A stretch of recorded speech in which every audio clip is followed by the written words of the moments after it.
Hey, was geht? Heute schauen wir uns mal an, wo dieses Essen herkommt. Wo Essen herkommt. Ist meist nicht so, wie man denkt, glaube ich. Also lass uns mal reingucken. Ja, lass uns loslegen. How much money would you be willing to bet that sauerkraut comes from Germany? Everything in your bank account, right? Well, Denkt you'd ihr be auch, wrong. Sauerkraut ist aus Deutschland oder was? The origins of some so-called national dishes are actually much different than you'd expect. If nothing else, you may never look at a restaurant menu the same way again. Today we're digging into some signature national dishes whose origins we had totally wrong. Okay. But before we dig in, be sure to subscribe to the Weird History channel. Ja, And gib leave a meinen comment to Kanal let us ein know Like. what other surprising food origin Das Video stories meine ich. you would like to hear about.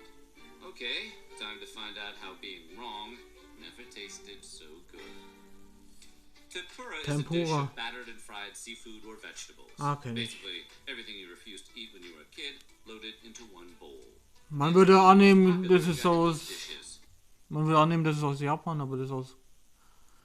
Ich nehme an Portugal, gell? And usually Ist ein the Wort first aus thing you Portugal. see on a Japanese menu. But what most people might not realize is that tempura isn't native to Japan. The dish was actually introduced to Japan by Portuguese Jesuits traveling on a Chinese ship during the mid-16th century. Once the Portuguese arrived in Japan, they stayed for nearly a century, exchanging goods, ideas, and recipes. This included the traditional Portuguese meal, peixinhos de horta, which was battered Oh, and das sieht fried lecker aus. green beans. The Japanese renamed it tempura, a bit shorter and easier to fit on a menu. And the rest is history. Let's be real. When people think of Tomatensauce. Wir alle denken jetzt, das ist Italien, gell? Nehme ich an. any pasta dish, they think of Italy. And Yeah. yes, many pasta sauces found can be traced back to ancient Rome. The Roman culinary book known as Apicius includes numerous cream, white, and wine-based sauces. But the tomato wasn't even introduced to Die Italiener Italy from kannten das früher South gar America nicht, Tomatensauce, gell? until the 16th century. The first cooked tomato recipe didn't appear in an Italian cookbook until the early 19th century. See, the first red sauce pasta recipe was written in a French cookbook from 1797. Sehe ich, aus Frankreich. Da denken manche Leute, die italienische Küche ist besser als die französische. Da ist es die französische Küche, Mann. Establishing the foundation for derivatives like bolognese, marinara, and others. So it was really France who changed the pasta game, not Italy. Ah, It doesn't get more German Oh, than sauerkraut. Deutsch. Just listen to that name. Ist es- Sauerkraut. Sounds like it's mad at you. However, the quintessentially German side dish and occasional bratwurst topping didn't actually originate anywhere near the Rhine. Okay. Turns out, pickled cabbage made its way into Germany thanks to Genghis Khan and the Mongols, having been Ah, Genghis Khan hat das nach Deutschland gebracht, das Sauerkraut. Wusste ich gar nicht. eaten in China for centuries. Ah, kommt aus China, stimmt. Ah, Kimchi ist so ähnlich, gell? Ah, ich war wahrscheinlich verwandt. Sauerkraut, which literally means sour cabbage, was not the first fermented vegetable present in Europe, however. Greek physician Hippocrates mentioned fermented vegetables in his work, praising them as healthy curatives. He even cited sauerkraut as a hangover remedy. It's unclear if fermented foods from the Greeks and Roman eras made it to Germanic territories. If they did, that means sauerkraut is even older than we thought. Croissants might be the most French food item on the planet, but other pastry causes you to spontaneously adopt a French accent Croissant ist aus Österreich. Das ist Kipferl. Gell? when you order it. Un pain au chocolat. But the flaky treat didn't actually appear in that country until the mid-19th century. Austrian baker August Zang opened a shop in Paris in 1838, introducing Viennese crescents to the city. While Zang only stayed in France briefly, French bakers soon began making Austrian Kipfel with puff pastry. The recipe was tweaked over the years until it became the modern croissant. Oh, lecker. Most people think Caesar salad is an Caesar American hat auch or nie Italian gegessen. creation. But it turns out Caesar Cardini, an Italian restaurateur who worked in Tijuana, Mexico, invented the salad. The original Caesar salad, made with romaine lettuce, croutons, Parmesan cheese, boiled egg, garlic, olive oil, and Worcestershire sauce, came to life one weekend in 1924 when Cardini had friends over and wanted to feed them. Tapping into that same last-minute inspiration that has produced countless grade school book reports, he simply tossed together the only ingredients he had at the moment, which turned out to be a hit. 2 years later, Caesar's brother Alex added the anchovies. Cardini thrived south of the border thanks to Americans fleeing restrictions brought on by Prohibition. Even author and We want celebrity beer. chef Julia Child remembered Geiles visiting Thema. Cardini's restaurant in her youth. One of my early remembrances of restaurant life was going to Tijuana in 1925 or 1926 with my parents, who were wildly excited Okay. that they should finally lunch. Caesar Salat kommt nicht aus Italien, sondern aus Word about Mexiko. Tijuana and the good life, and about Caesar Cardini's restaurant, and about Caesar's salad. Imagine traveling to another country just to try Caesar's salad. The 20s were a wild time. You can't think of frog legs without thinking of France. Or about Froschbeine, frogs, I gell? guess. However, despite their status Ah, as a French Froschengeistige. delicacy, frog legs were also eaten by Dutch and British diners as early as the 17th century. Ich dachte, es Believed kommt aus to have been Vietnam oder introduced so. to England by the French, there was a skepticism about the dish among British and American colonists alike. What about the frogs? What legs you took off? Are they disabled now? Both groups found French foods to be oversauced and overseasoned, a ruse to hide poor quality fare, which is a bit ironic considering how strongly modern gourmet foods favor French cuisine. But it turns out a recent archaeological discovery potentially places the origins of frog legs on British shores. In Okay. 2013, researchers in Amesbury, England, found evidence that ancient Britons Frosch. were eating cooked toad. Froschschenkel kommen aus England also. Ah. Ich nehme an, alte Europäer haben alle Froschschenkel gegessen, glaube ich.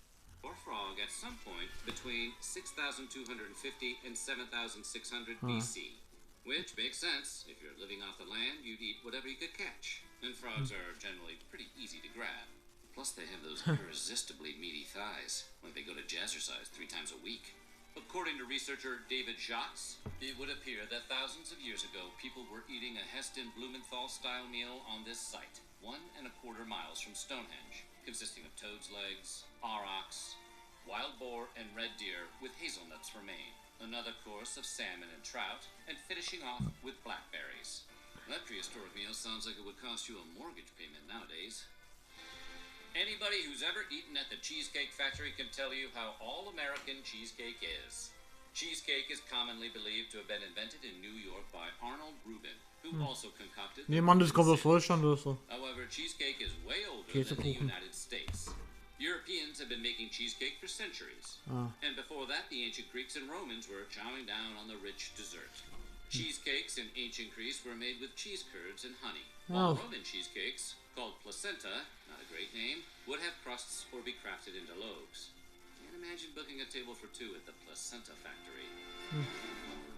Most people think of fortune cookies as a Was ist quintessentially Glückskeks, Chinese ne? treat, because you get them at Chinese restaurants. You don't even have to ask for them. Nee, ist They just bring them amerikanisch. to you with the bill. The popular story is that fortune cookies became part of the Chinese-American tradition when they were popularized during the early 20th century by Asian immigrants in California. Attributed to both the San Francisco-based landscape architect and a preacher from Los Angeles, fortune cookies were available nationwide by the mid-1930s. The next time you're at a seemingly super authentic Chinese restaurant and you crack open a fortune cookie at the end of your meal, just remember, that cookie is not Chinese. Turns out fortune cookies are actually a Japanese creation. Oh. According to researcher Yasuko Nakamachi, fortune cookies were present in Japan during the 19th century. Their distinct triangle shapes are represented in both writing and artwork from the period. Furthermore, Japanese baker Takeshi Matsuhito insists that treats filled with fortunes date back to the 17th century, when Suzuora Senbei, Omikuji Senbei, and Suzu Senbei provided fortunes and numerological guidance. But some argue that the modern-day version of a fortune cookie is uniquely Chinese-American. Derek Wong, an executive at one of the leading fortune cookie manufacturers in the world, insists the Japanese may have invented the fortune cookie, but it's Chinese-American culture. It only happens here, not in China. In other words, we may not have invented the fortune cookie, but we made it our own. Ah. Spaghetti and meatballs is a dish that feels as Amerikanisch. Italian as Lamborghinis and Vespas. But the truth about this comfort food may surprise you. Red sauce and pasta dishes didn't start showing up in cookbooks until 1797. Weiß nicht, ob es hier irgendwo in Europa jemand ist, so mit Fleischbällchen. While that pairing is French in nature, remember our red sauce pasta discussion from earlier? The addition of meatballs is decidedly American. Spaghetti Ah. and meatballs. Tell me about that. Meatballs were served with tomato-based sauces and pasta only when Italian immigrants came to the United States.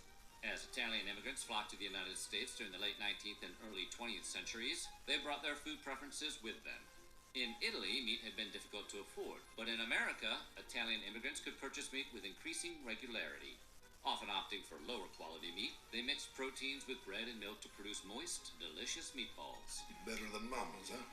As Italian restaurants paired starches and proteins, canned tomatoes and dry pasta offered cheap, quick dining options in Italian-American homes. Soon, spaghetti and meatballs were a staple of American cuisine. Cool. The saying, as American as apple pie, has been used to describe anything that is quintessentially American. Ist Like europäisch. cable television and 10-cent beer night.